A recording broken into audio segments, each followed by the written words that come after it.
Feliz y bendecido día, aprendiendo un curso de milagros. El secreto de la verdadera oración es olvidarte de las cosas que crees necesitar. Pedir algo específico es igual que ver el pecado primero y luego perdonarlo. Del mismo modo, al orar pasas por alto tus necesidades específicas, tal como las ves, y las dejas en manos de Dios. Ahí se convierten en los regalos que le haces, pues le dicen que no antepondrás otros dioses a Él, ni que quieres otro amor que el suyo. Este libro es un comienzo, no un final.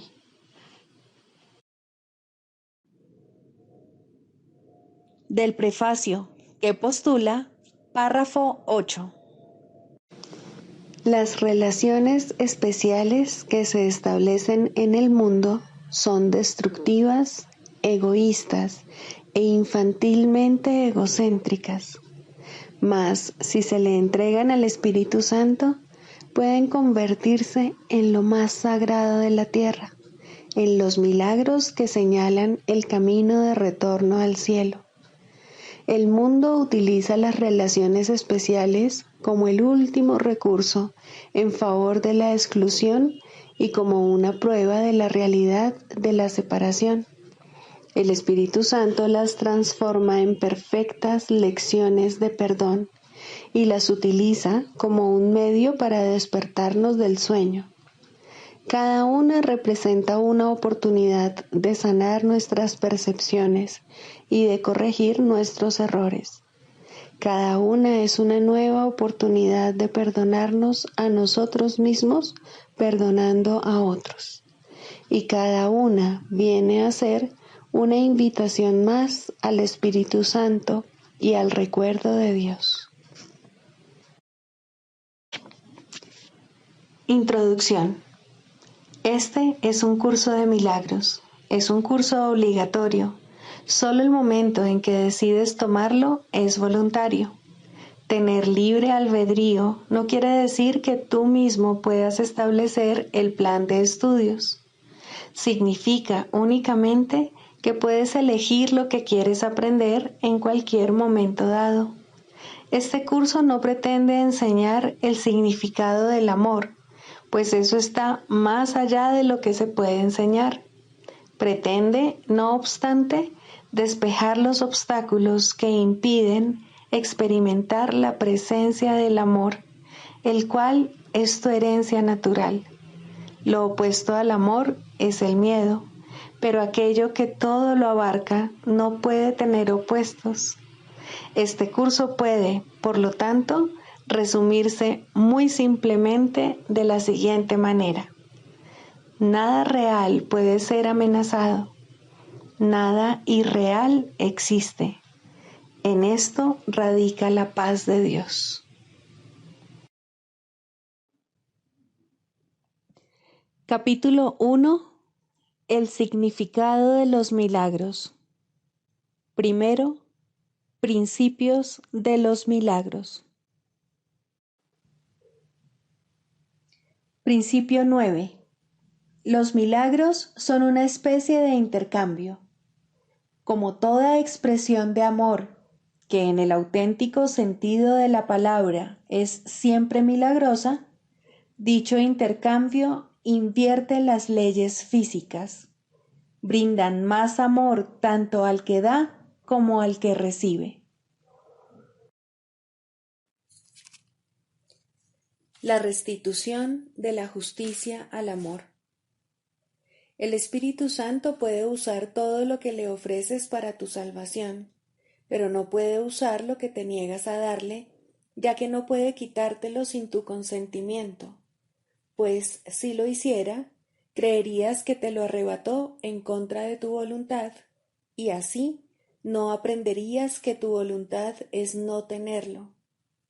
Él no necesita que estés completamente dispuesto a entregárselo, pues si ese fuese el caso, no tendrías ninguna necesidad de él.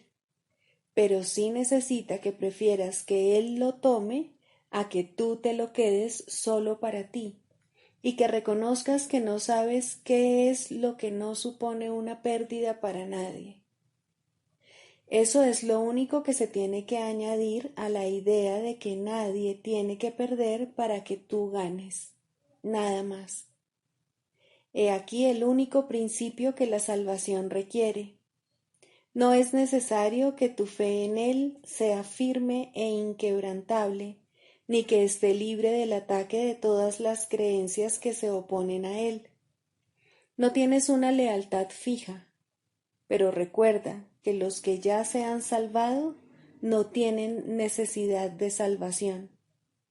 No se te pide que hagas lo que le resultaría imposible a alguien que todavía está dividido contra sí mismo.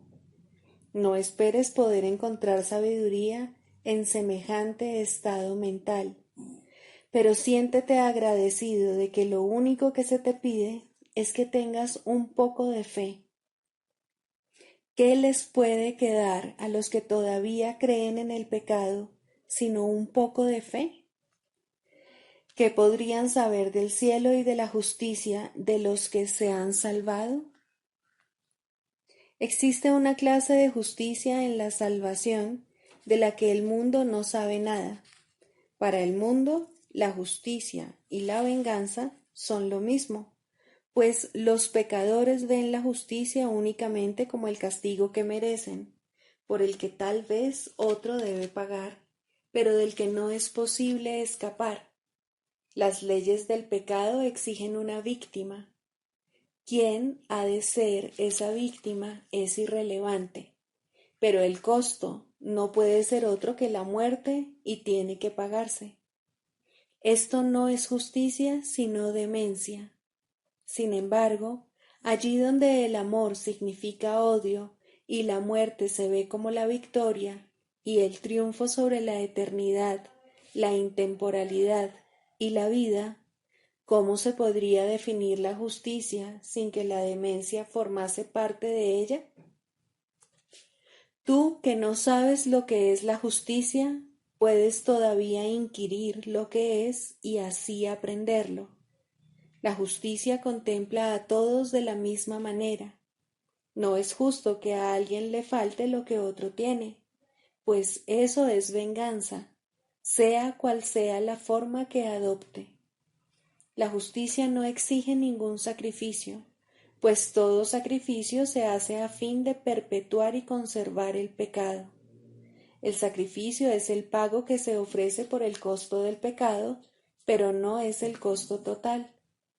El resto se toma de otro y se deposita al lado de tu pequeño pago, para así expiar por todo lo que quieres conservar y no estás dispuesto a abandonar.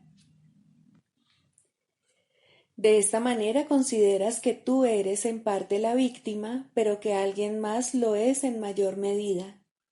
Y en el costo total, cuanto más grande sea la parte que el otro pague, menor será la que pagues tú. Y la justicia, al ser ciega, queda satisfecha cuando recibe su pago sin que le importe quién es el que paga. ¿Cómo iba a hacer eso justicia? Dios no sabe de eso, pero sí sabe lo que es la justicia y lo sabe muy bien, pues Él es totalmente justo con todo el mundo. La venganza es algo ajeno a la mente de Dios, precisamente porque Él conoce la justicia. Ser justo es ser equitativo, no vengativo. Es imposible que la equidad y la venganza puedan coexistir, pues cada una de ellas contradice a la otra y niega su realidad. No puedes compartir la justicia del Espíritu Santo, mientras de alguna manera tu mente pueda concebir ser especial. Sin embargo, ¿sería Él justo si condenase a un pecador por los crímenes que éste no cometió, aunque él crea que los cometió? ¿Y a dónde habría ido a parar la justicia si Él les exigiese a los que están obsesionados con la idea del castigo que, sin ninguna ayuda, la dejasen de lado y percibiesen que no es verdad? A los que todavía creen que el pecado tiene sentido, les resulta extremadamente difícil entender la justicia del Espíritu Santo. No pueden sino creer que Él comparte su confusión y, por lo tanto, no pueden evadir la venganza que forzosamente comporta su propia creencia de lo que es la justicia. Y así, tienen miedo del Espíritu Santo y perciben en Él la ira de Dios. Y no pueden confiar en que no los va a aniquilar con rayos extraídos de las llamas del cielo por la propia mano iracunda de Dios. Creen que el cielo es el infierno y tienen miedo del amor. Y cuando se les dice que nunca han pecado, les invade una profunda sospecha y el escalofrío del miedo. Su mundo depende de la estabilidad del pecado y perciben la amenaza de lo que Dios entiende por justicia como algo más destructivo para ellos y para su mundo que la venganza, la cual comprenden y aman. Y así, piensan que perder el pecado sería una maldición, y huyen del Espíritu Santo como si de un mensajero del infierno se tratase, que hubiese sido enviado desde lo alto, disfrazado de amigo y redentor, para hacer caer sobre ellos la venganza de Dios, valiéndose de ardides y de engaños. ¿Qué otra cosa podría ser él para ellos, sino un demonio que se viste de ángel para engañarles? ¿Y qué escape les puede ofrecer sino la puerta que conduce al infierno, la cual, sin embargo, parece ser la puerta al cielo?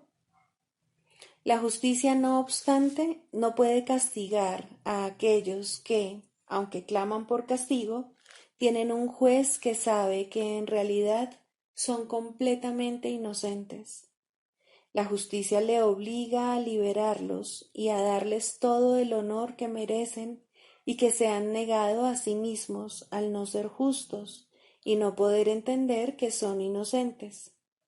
El amor no es comprensible para los pecadores, porque creen que la justicia no guarda ninguna relación con el amor y que representa algo distinto. Y de esta manera se percibe al amor como algo débil y a la venganza como muestra de fortaleza, pues el amor perdió cuando el juicio se separó de su lado y ahora es demasiado débil para poder salvar a nadie del castigo. Pero la venganza sin amor ha cobrado más fuerza al estar separada y aparte del amor. ¿Y qué otra cosa sino la venganza puede ser ahora lo que ayuda y salva, mientras que el amor es un espectador pasivo, impotente, injusto, endeble e incapaz de salvar? ¿Y qué puede pedirte el amor a ti que piensas que todo esto es verdad? ¿Podría él, con justicia y con amor, creer que en tu confusión tienes algo que dar?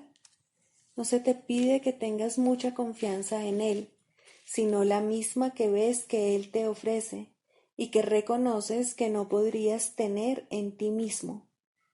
Él ve todo lo que tú mereces a la luz de la justicia de Dios, pero también se da cuenta de que no puedes aceptarlo. Su función especial consiste en ofrecerte los regalos que los inocentes merecen, y cada regalo que aceptas le brinda alegría a él y a ti. Él sabe que el cielo se enriquece con cada regalo que aceptas, y Dios se alegra cuando su Hijo recibe lo que la amorosa justicia sabe que le corresponde, pues el amor y la justicia no son diferentes. Precisamente porque son lo mismo, la misericordia se encuentra a la derecha de Dios y le da al Hijo de Dios el poder de perdonarse a sí mismo sus pecados. ¿Cómo se le iba a poder privar de algo a aquel que todo lo merece? Pues eso sería una injusticia, y ciertamente no sería justo para con toda la santidad que hay en él, por mucho que él no la reconozca. Dios no sabe de injusticias. Él no permitiría que su Hijo fuese juzgado por aquellos que quieren destruirle y que no pueden ver su valía en absoluto. ¿Qué testigos fidedignos podrían convocar para que hablasen en su defensa? ¿Y quién vendría a interceder en su favor en lugar de abogar por su muerte? Tú no le harías justicia. No obstante, Dios se aseguró de que se hiciese justicia con el Hijo que Él ama y de que ésta lo protegiese de cualquier injusticia que tratases de cometer contra Él, al creer que la venganza es su merecido. De la misma manera en que al especialismo no le importa quién paga el costo del pecado con tal de que se pague, al Espíritu Santo le es indiferente quién es el que por fin contempla a la inocencia, con tal de que ésta se vea y se reconozca, pues con un solo testigo basta. La simple justicia no pide nada más. El Espíritu Santo le pregunta a cada uno si quiere ser ese testigo, de forma que la justicia puede ser restituida al amor y quede allí satisfecha. Cada función especial que Él asigna es sólo para que cada uno aprenda que el amor y la justicia no están separados y que su unión los fortalece a ambos. Sin amor, la justicia está llena de prejuicios y es débil, y el amor sin justicia es imposible, pues el amor es justo y no puede castigar sin causa. ¿Qué causa podría haber que justificase un ataque contra los que son inocentes? El amor, entonces, corrige todos los errores con justicia, no con venganza, pues eso sería injusto para con la inocencia. Tú puedes ser un testigo perfecto del poder del amor y de la justicia si comprendes que es imposible que el Hijo de Dios merezca venganza. No necesitas percibir que esto es verdad en toda circunstancia. Tampoco necesitas corroborarlo con tu experiencia del mundo, que no es sino una sombra de todo lo que realmente está sucediendo dentro de ti. El entendimiento que necesitas no procede de ti, sino de un ser más grande, tan excelso y santo que no podría dudar de su propia inocencia. Tu función especial es que lo invoques para que te sonría a ti, cuya inocencia Él comparte. Su entendimiento será tuyo, y así la función especial del Espíritu Santo se habrá consumado. El Hijo de Dios ha encontrado un testigo de su inocencia y no de sus pecados. ¿Cuán poco necesitas darle al Espíritu Santo para que simplemente se te haga justicia? Sin imparcialidad no hay justicia. ¿Cómo iba a poder ser justo el especialismo? No juzgues, mas no porque tú seas también un miserable pecador, sino porque no puedes. ¿Cómo iban a poder entender los que se creen especiales que la justicia es igual para todo el mundo? Quitar a uno para dar a otro es una injusticia contra ambos, pues los dos son iguales ante los ojos del Espíritu Santo. Su Padre les dio a ambos la misma herencia. El que desea tener más o tener menos no es consciente de que lo tiene todo. El que él se crea privado de algo no le da derecho de ser juez de lo que le corresponde a otro, pues en tal caso no puede sino sentir envidia y tratar de apoderarse de lo que le pertenece a aquel a quien juzga. No es imparcial ni puede ver la manera justa de los derechos de otro, porque no es consciente de los suyos propios. Tú tienes derecho a todo el universo, a la paz perfecta, a la completa absolución de todas las consecuencias del pecado y a la vida eterna, gozosa y completa desde cualquier punto de vista, tal como la voluntad de Dios dispuso que su Santo Hijo la tuviese. Esta es la única justicia que el cielo conoce y lo único que el Espíritu Santo trae a la tierra. Tu función especial te muestra que sólo la justicia perfecta puede prevalecer sobre ti, y así estás a salvo de cualquier forma de venganza. El mundo engaña, pero no puede reemplazar la justicia de Dios con su propia versión, pues solo el amor es justo y solo Él puede percibir lo que la justicia no puede, sino concederle al Hijo de Dios. Deja que el amor decida y nunca temas que, por no ser justo, te vayas a privar a ti mismo de lo que la justicia de Dios ha reservado para ti.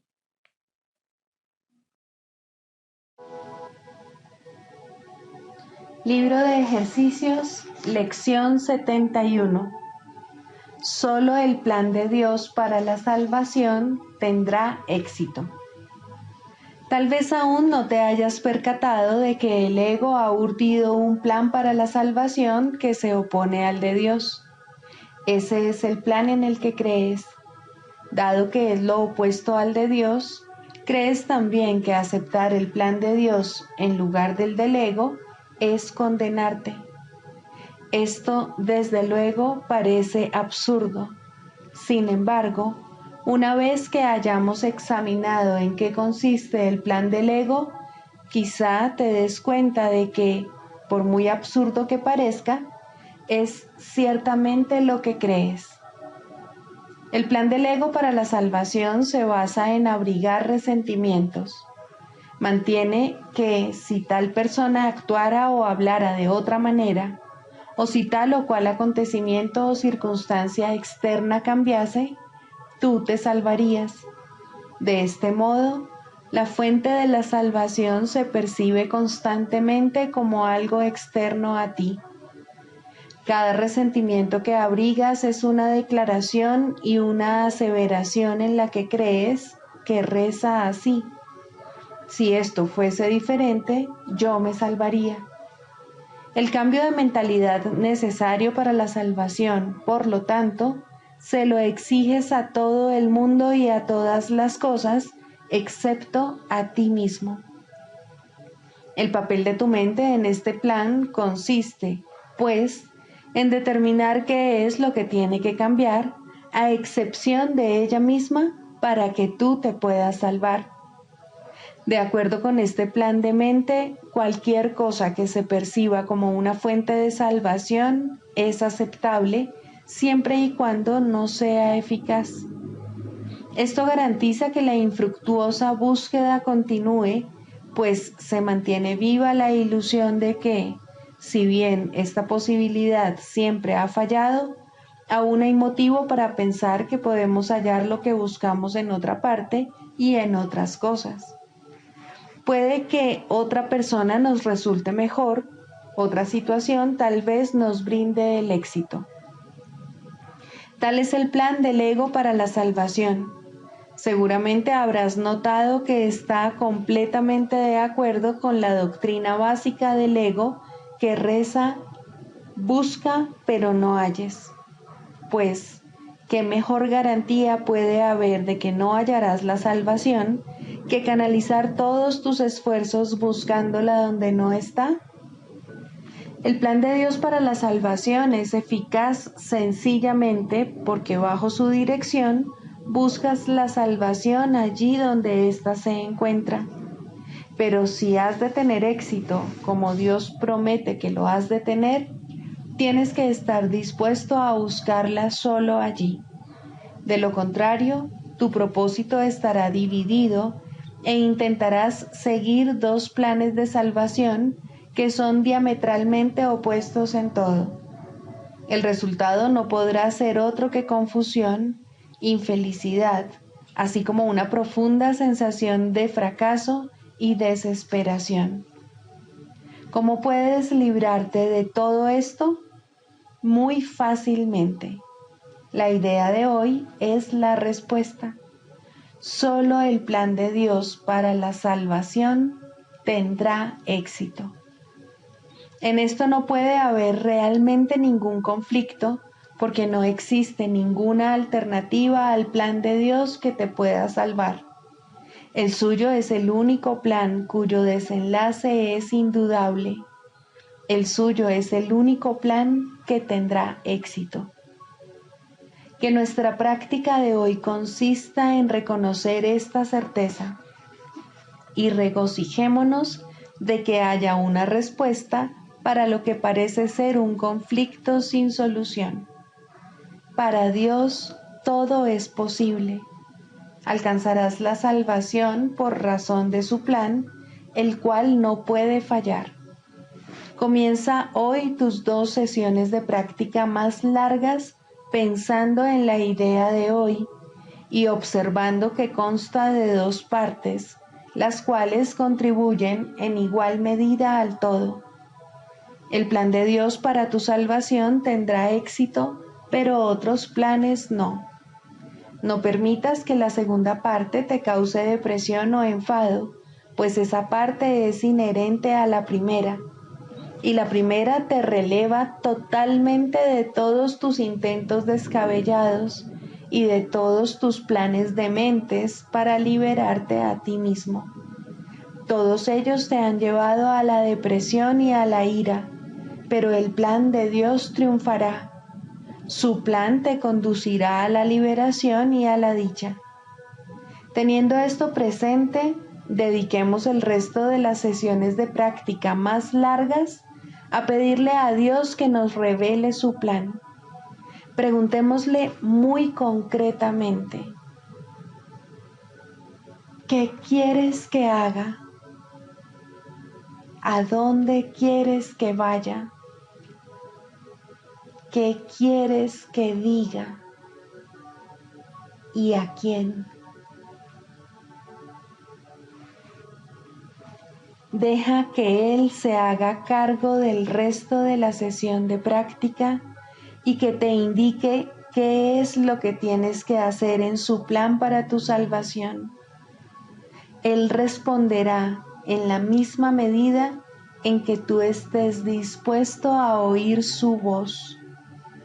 No te niegues a oírla. El solo hecho de que estés llevando a cabo los ejercicios demuestra que en cierto modo estás dispuesto a escuchar. Esto es suficiente para que seas acreedor a su respuesta. Durante las sesiones de práctica cortas, repite con frecuencia que el plan de Dios para tu salvación y solamente el suyo tendrá éxito. Mantente alerta hoy para no caer en la tentación de abrigar resentimientos y responde a esas tentaciones con esta variación de la idea de hoy.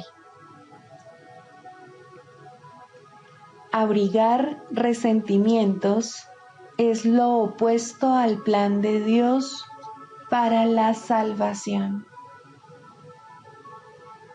Y únicamente su plan tendrá éxito.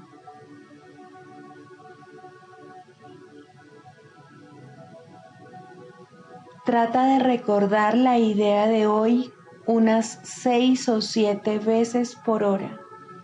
No puede haber mejor manera de pasar medio minuto o menos que recordando la fuente de tu salvación y viéndola allí donde se encuentra.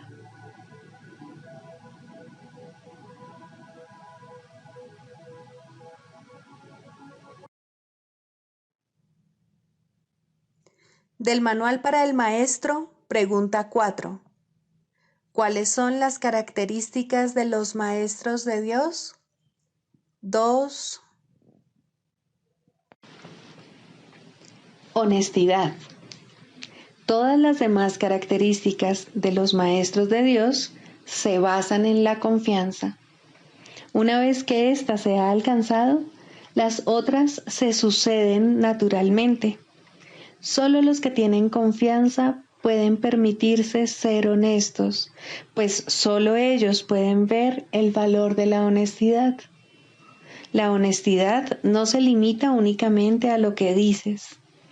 El verdadero significado del término es congruencia. Nada de lo que dices está en contradicción con lo que piensas o haces. Ningún pensamiento se opone a otro. Ningún acto contradice tu palabra, ni ninguna palabra está en desacuerdo con otra. Así son los verdaderamente honestos. No están en conflicto consigo mismos a ningún nivel. Por lo tanto, les es imposible estar en conflicto con nada o con nadie. La paz que experimentan los maestros de Dios avanzados se debe en gran medida a su perfecta honestidad. Solo el deseo de engañar da lugar a la pugna. El que es uno consigo mismo no puede ni siquiera concebir el conflicto. El conflicto es el resultado inevitable del autoengaño, y el autoengaño es deshonestidad. Para un maestro de Dios, nada supone un desafío, pues ello implicaría que se abrigan dudas, y la confianza en la que los maestros de Dios descansan con absoluta seguridad hace que les sea imposible dudar. Por lo tanto, solo pueden triunfar. En esto, como en todo, son honestos. Solo pueden triunfar porque nunca hacen su propia voluntad. Eligen por toda la humanidad, por todo el mundo y por todas las cosas que en él habitan, por lo que es inalterable e inmutable, más allá de las apariencias, y por el Hijo de Dios y su Creador. ¿Cómo no iban a triunfar? Eligen con perfecta honestidad, tan seguros de sí mismos como de su elección.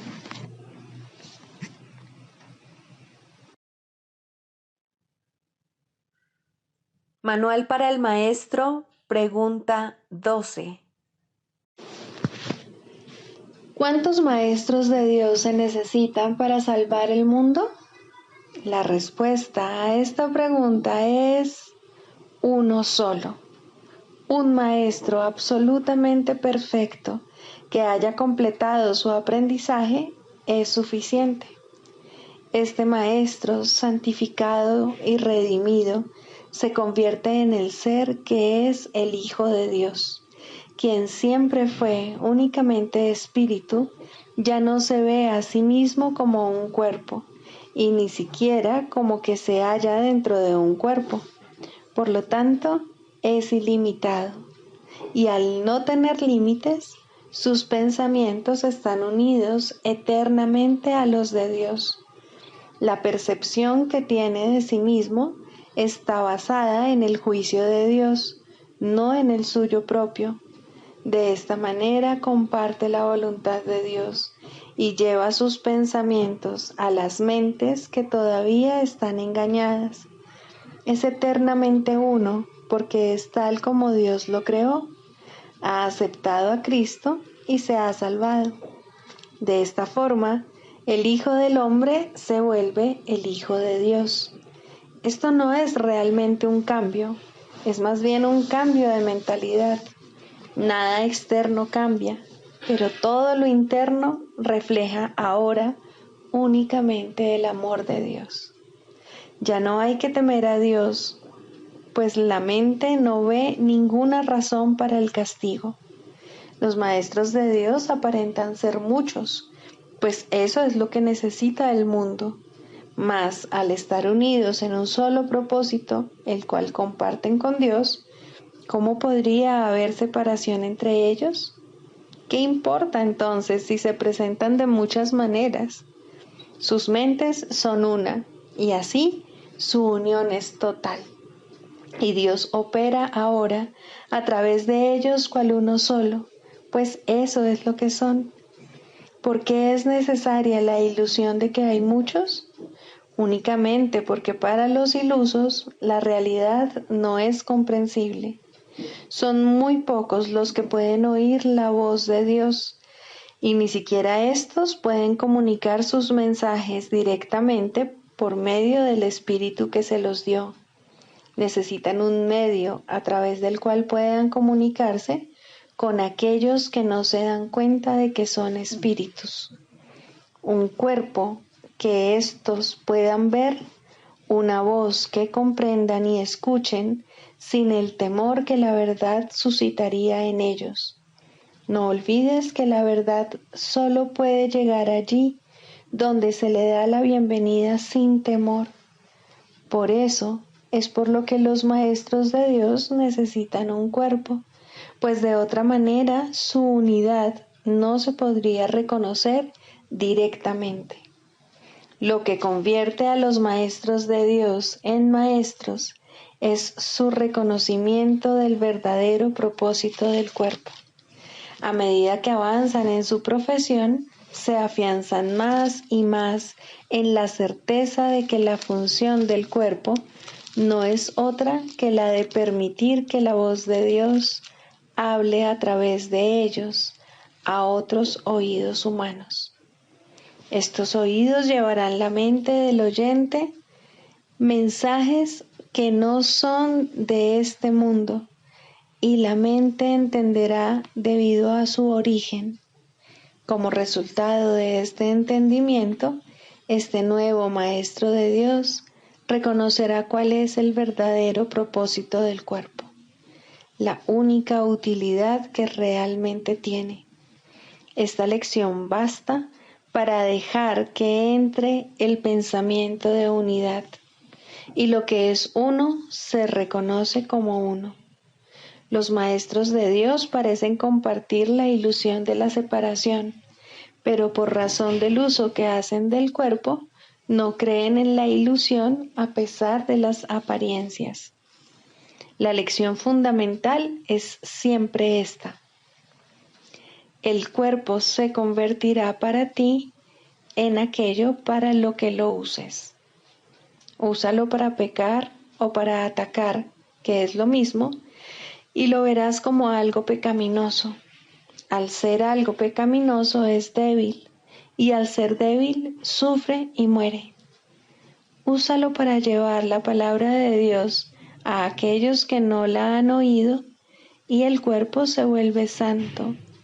Al ser santo no puede enfermar ni morir. Cuando deja de ser útil, se deja a un lado. Eso es todo. La mente toma esta decisión, así como todas las que son responsables de la condición del cuerpo. El Maestro de Dios, no obstante, no toma esta decisión por su cuenta. Hacer eso sería conferirle al cuerpo un propósito distinto del que lo mantiene santo. La voz de Dios dirá cuándo ha llevado a término su cometido, tal como le dice cuál es su función. Mas Él no sufre, tanto si se va como si se queda. Ahora es imposible que pueda enfermar. La unicidad y la enfermedad no pueden coexistir. Los maestros de Dios eligen ver sueños por un tiempo. Es una elección consciente, pues han aprendido que toda elección se hace conscientemente, con pleno conocimiento de sus consecuencias. El sueño afirma lo contrario, pero ¿quién pondría su fe en sueños una vez que los has reconocido como tales? Ser conscientes de que están soñando es la verdadera función de los maestros de Dios, quienes observan a los personajes del sueño ir y venir, variar y cambiar, sufrir y morir, mas no se dejan engañar por lo que ven. Reconocen que considerar a una de las figuras del sueño como enferma y separada no es más real que considerarla saludable y hermosa. La unidad es lo único que no forma parte de los sueños, y esta unidad, que indudablemente les pertenece, es lo que los maestros de Dios reconocen como lo que se encuentra tras el sueño, más allá de toda apariencia.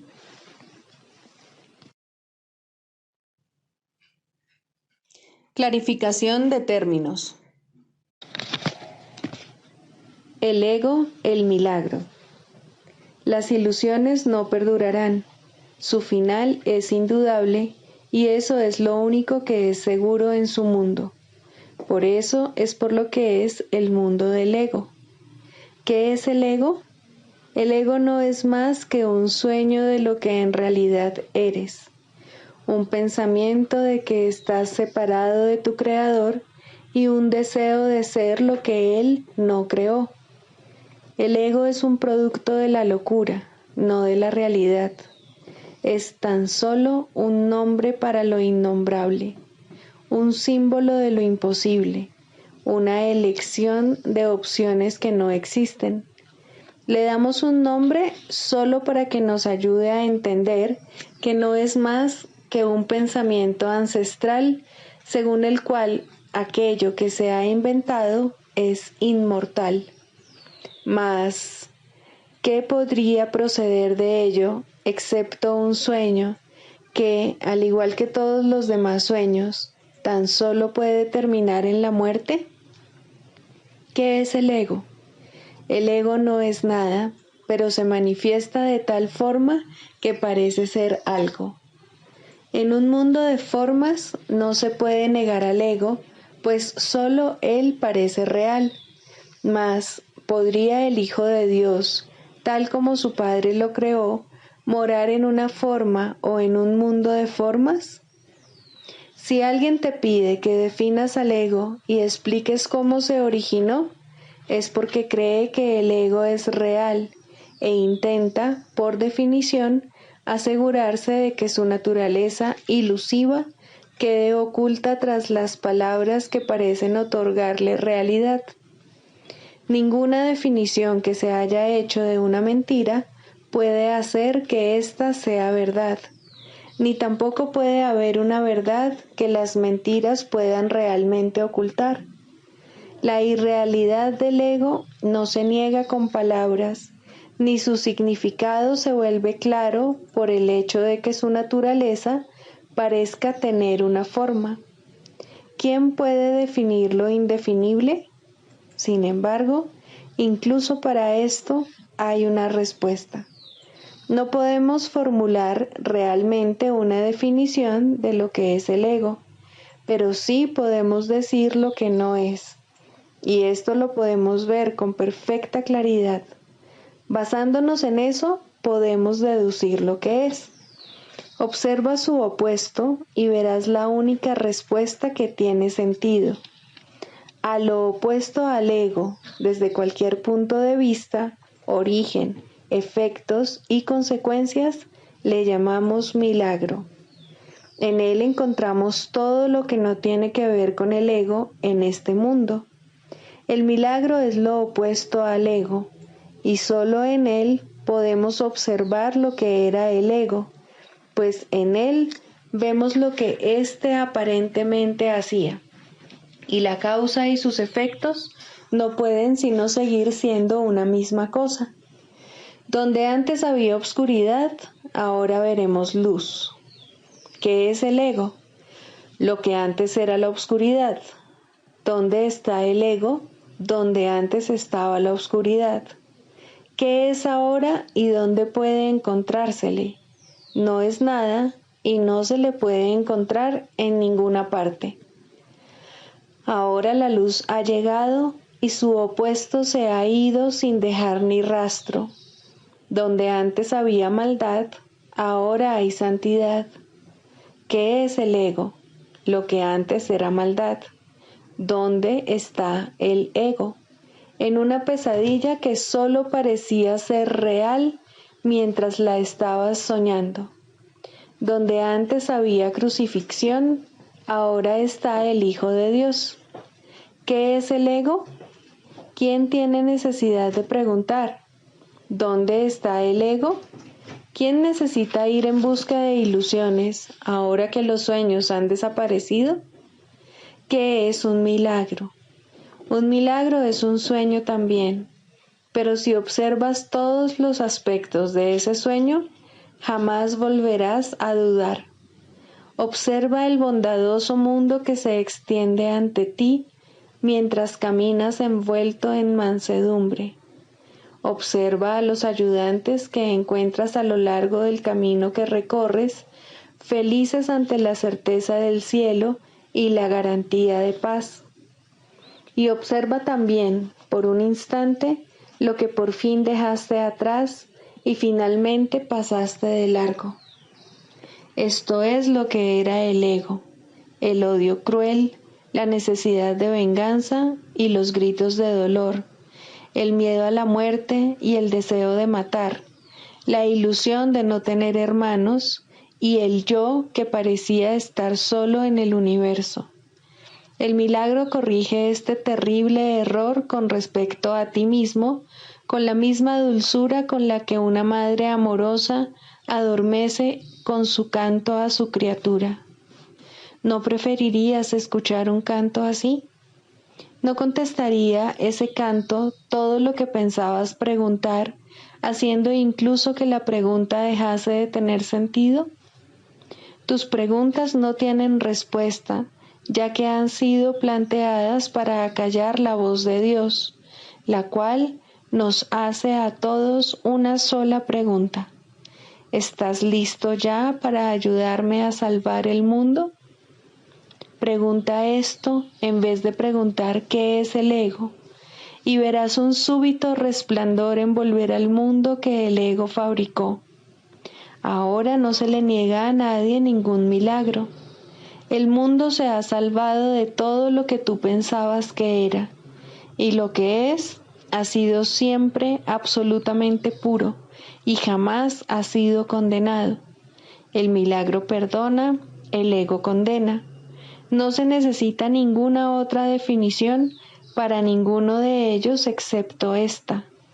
Mas, ¿qué definición podría ser más cierta o estar más a tono con lo que es la salvación? Con esto, el problema y la respuesta se llevan una al lado del otro, y al estar finalmente juntos, la elección es obvia. ¿Quién elegiría el infierno de reconocer que eso es lo que está eligiendo? ¿Y quién no seguiría adelante un poco más cuando le ha sido dado comprender que el camino es corto y que el cielo es su meta?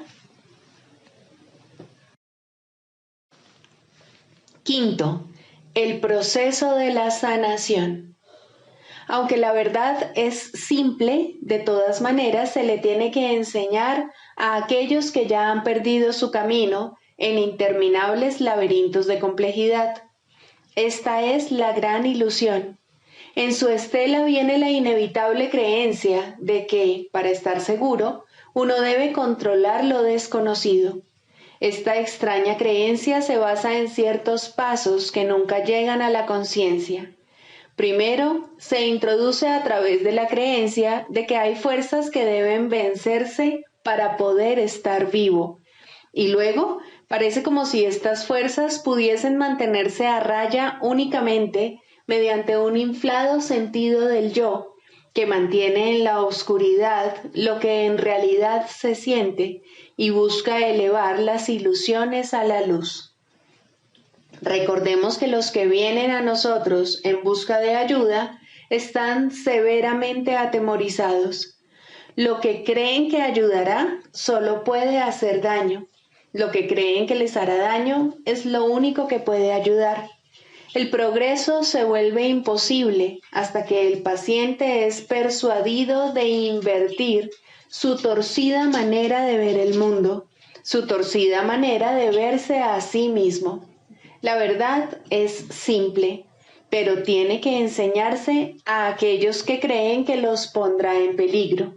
Se le tiene que enseñar a aquellos que atacarán por sentirse amenazados y a aquellos que necesitan la lección de la indefensión por encima de todo, para que ésta les demuestre lo que es la fortaleza. Si este mundo fuera ideal, tal vez podría existir una terapia ideal, y aún así sería inútil en un estado ideal. Hablamos de enseñanza ideal en un mundo en el cual el maestro perfecto no podría permanecer por mucho tiempo.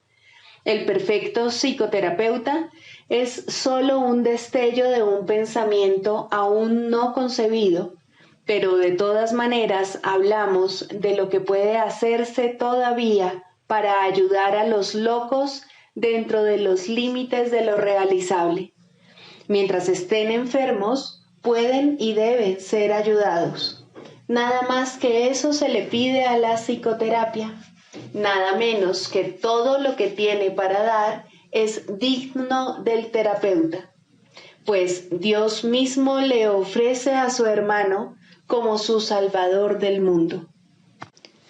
La sanación es santa. Nada en el mundo es más santo que ayudar a alguien que pide ayuda. Y en este intento, aunque sea limitado, aunque carezca de sinceridad, los dos se acercan mucho a Dios. Donde dos se han unido para la sanación, allí está Dios. Y Él ha garantizado que en verdad los escuchará y les responderá. Pueden estar seguros de que la sanación es un proceso que Él dirige, pues está de acuerdo con su voluntad. Tenemos su palabra para guiarnos mientras tratamos de ayudar a nuestros hermanos. No olvidemos que por nosotros solos somos impotentes y apoyémonos en una fuerza que está más allá de nuestro limitado alcance con respecto a qué enseñar y a cómo debemos aprenderlo. Un hermano que busca ayuda puede traernos regalos más allá de las alturas percibidas en sueño alguno. Nos ofrece la salvación, pues viene a nosotros como Cristo y Salvador. Lo que Él pide lo está pidiendo a Dios a través de Él, y lo que hacemos por Él se convierte en el regalo que le damos a Dios. El sagrado pedido de ayuda del Hijo de Dios en su percibido infortunio, su Padre no puede sino contestarlo, pero Él necesita una voz a través de la cual hablar su sagrada palabra, una mano con la cual pueda alcanzar a su Hijo y tocar su corazón. En un proceso como ese, ¿quién podría no sanarse? Esta interacción sagrada es el plan de Dios mismo, por medio del cual su Hijo es salvado. Pues dos se han unido, y ahora las promesas de Dios son cumplidas por Él. Los límites impuestos tanto por el paciente como por el terapeuta no contarán para nada, pues la sanación ha comenzado. Lo que ellos tienen que comenzar, su Padre lo completará, pues Él jamás ha pedido otra cosa que la más pequeña buena voluntad, el menor avance, el más diminuto susurro de su nombre. Pedir ayuda en la forma que sea no es otra cosa que llamarlo, y Él enviará su respuesta a través del terapeuta que mejor pueda servir a su hijo en todas sus actuales necesidades. Tal vez la respuesta no parezca ser un regalo del cielo, puede incluso parecer un empeoramiento y no una ayuda. Aún así, que no seamos nosotros quienes juzguemos el resultado. En alguna parte, todos los regalos de Dios tienen que ser recibidos. En el tiempo, ningún esfuerzo puede hacerse en vano. No es nuestra perfección lo que se pide en nuestros intentos de sanar. Ya estamos engañados si creemos que hay necesidad de sanación. Y la verdad nos llegará solo a través de alguien que parece compartir nuestro sueño de enfermedad. Ayudémoslo a perdonarse por todas las ofensas por las cuales se condenaría sin causa. Su sanación es la nuestra, y según vemos que su impecabilidad llega brillando a través del velo de la culpa que cubre al Hijo de Dios, contemplaremos en él el rostro de Cristo y comprenderemos que no es sino el nuestro. Permanezcamos en silencio ante la voluntad de Dios y hagamos lo que ésta ha elegido que hagamos. Hay solo una manera mediante la cual llegamos a donde se iniciaron todos los sueños, y es allí donde los depositaremos para marcharnos en paz para siempre. Escucha a un hermano pedir ayuda y respóndele. Será a Dios a quien respondas, pues lo llamaste. No hay otra manera de escuchar su voz. No hay otra manera de buscar a su Hijo. No hay otra manera de encontrar tu propio ser. Santa es la sanación, pues el Hijo de Dios regresa al cielo a través de su benévolo abrazo. Pues la sanación le dice, en la voz que habla por Dios, que todos sus pecados le han sido perdonados.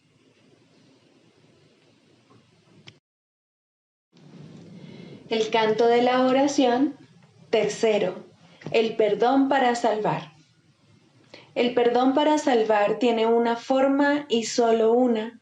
No pide prueba alguna de inocencia ni pago de ninguna clase. No discute ni evalúa los errores que desea pasar por alto. No ofrece regalos falsamente ni promete libertad mientras ordena la muerte. ¿Acaso iba Dios a engañarte? Él solo te pide que tengas confianza y la buena voluntad de aprender cómo llegar a ser libre. Él ofrece su maestro a quien quiera que pida y busque comprender la voluntad de Dios. Su buena disposición para dar está más allá de tu comprensión y de tu simple alcance.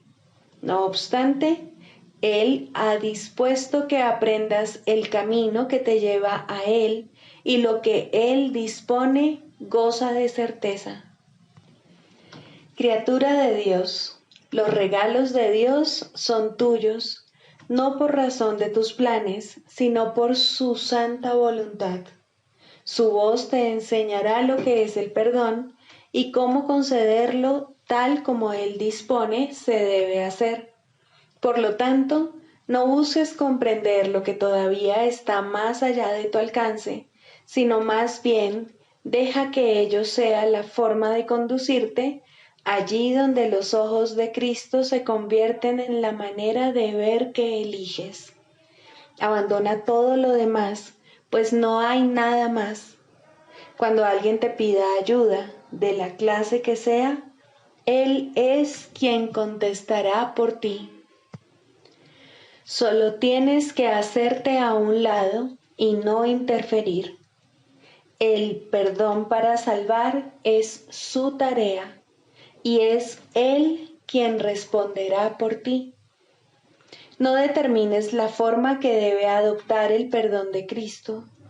Él sabe la manera de convertir cada llamada en una ayuda para ti, conforme te apresuras a llegar, por fin, a casa de tu Padre. Ahora Él puede hacer que tu paso sea firme y tus palabras sinceras, no con tu propia sinceridad, sino con la suya.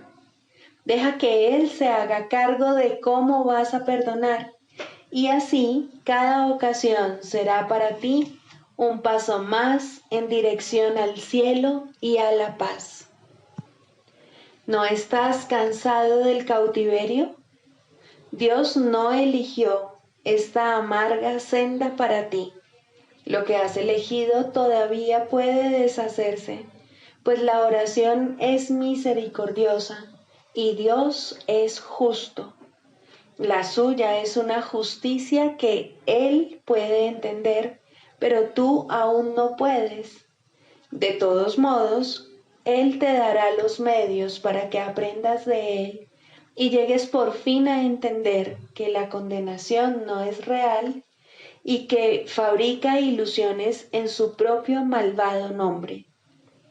Sin embargo, la forma que los sueños parecen adoptar es irrelevante. Las ilusiones no son ciertas. Solo la voluntad de Dios es verdad y tú eres uno con Él en voluntad y propósito. Aquí terminan todos los sueños. ¿Qué debo hacer por tu Santo Hijo? Debe ser lo único que preguntes siempre que se requiera tu ayuda y se busque el perdón. No necesitas juzgar la forma en que se te pide, y no seas tú quien determina la manera en la que el perdón debe llegar para salvar al Hijo de Dios. La luz de Cristo en él es su liberación, y es esta la que responde a su llamada. Perdónalo tal como el Cristo decide que debes hacerlo, y contémplalo a través de sus ojos, y también habla por él. Él conoce la necesidad, la pregunta y la respuesta, y te dirá exactamente qué debes hacer, en palabras que puedas entender y también utilizar. No confundas su función con la tuya. Él es la respuesta, tú el que escucha. ¿Y acerca de qué te habla Él? Acerca de la salvación y del regalo de paz, acerca del fin del pecado, del fin de la culpa y del fin de la muerte, y acerca del papel que el perdón ocupa en él. Limítate a escuchar, pues Él será escuchado por todo aquel que invoque su nombre y ponga su perdón en sus manos. Se le ha dado el perdón para que lo enseñe, para que lo salve de la destrucción y para hacer que los medios empleados para la separación, el pecado y la muerte se conviertan de nuevo en el santo regalo de Dios. La oración es su propia mano derecha, liberada para salvar conforme se le permite al verdadero perdón proceder de su eterna vigilancia y amor. Escucha y aprende y no juzgues. Es a Dios a quien te diriges para oír lo que debes hacer. Su respuesta será clara como el día, mas su perdón no es lo que tú crees que es. Pero Él lo sabe y eso es suficiente. El perdón tiene un maestro que no fracasa en nada. Considera esto por un momento y no intentes juzgar el perdón ni limitarlo a un marco mundano. Deja que se eleve hasta Cristo, quien lo acepta como un regalo para Él. Él no te dejará sin consuelo, ni dejará de enviarte sus ángeles desde lo alto para que te respondan en su propio nombre. Él está junto a la puerta, para la que el perdón es la única llave. Dásela a Él para que la use en tu lugar, y verás la puerta abrirse silenciosamente, revelándote la radiante faz de Cristo. Contempla a tu hermano ahí, tras la puerta, el Hijo de Dios, tal como Él lo creó. Sigamos a Jesús haciendo del perdón algo tan natural como respirar y algo tan vital como el aire. Amén.